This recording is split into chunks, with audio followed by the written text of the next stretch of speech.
Welcome. In the next few minutes, you'll learn Python from absolute zero. No setup, no jargon, just clean examples you can actually follow.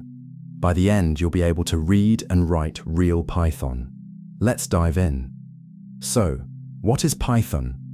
It's a programming language famous for being clean and easy to read. It powers websites, data science, artificial intelligence, and automation.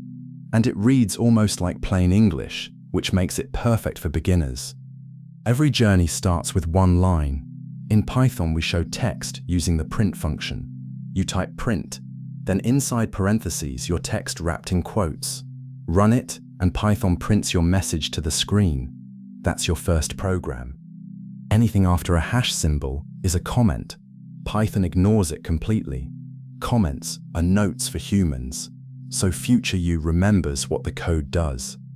Now let's store information. A variable is a labeled box that holds a value.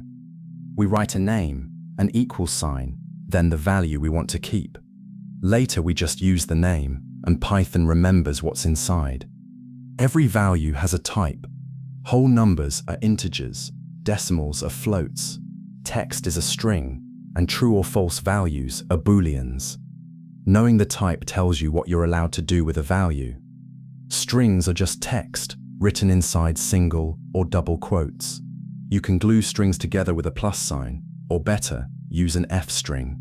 An F string lets you drop variables right inside your text using curly braces. Python is a powerful calculator with all the usual math operators. Plus, minus, times, and divide all work exactly as you'd expect. Double star means to the power of, and the percent sign gives the remainder.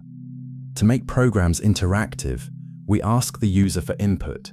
The input function pauses and waits for the person to type something. But heads up, input always gives back text, so we convert it to a number when needed. Comparisons ask yes or no questions and give back true or false. We can check if things are equal, or greater than, or less than each other. This is where code makes decisions, using if, elif, and else. If the condition is true, that block runs. Otherwise, Python checks the next one. It's just everyday logic. If this, then that, or else, do something else. Often we need many values, not just one. That's what a list is for. A list holds items in order, inside square brackets. We reach any item by its index, and remember, counting starts at 0. We add items with append, and check how many there are with len. When you want to repeat something, you use a loop. A for loop walks through every item in a list, one at a time. The code inside runs once for each item, automatically. To repeat a set number of times, pair a for loop with range. Range counts for you, from 0 up to the number you choose. A while loop is different. It keeps going as long as its condition stays true. Sometimes you need to label your data, not just order it. A dictionary stores pairs, a key, and the value it points to. You look things up by their key, like a real-world dictionary. As programs grow, we package code into reusable functions. You define a function once with def, give it a name, and list what it needs. The return keyword hands a result back to whoever called it. Now you can call that function anywhere, as many times as you like. Let's combine everything into a tiny program, a quick grade checker.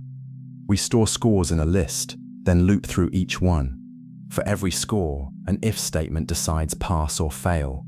In a few lines you've used variables, lists, loops, and conditionals together. Take a breath, look how much you just learned. Variables, data types, strings, math, input and logic, lists, loops, dictionaries, and your very own functions. The secret now is simple. Practice. Build tiny programs, break them, and fix them. Every expert started exactly where you are right now. Thanks for watching. Now go write some Python.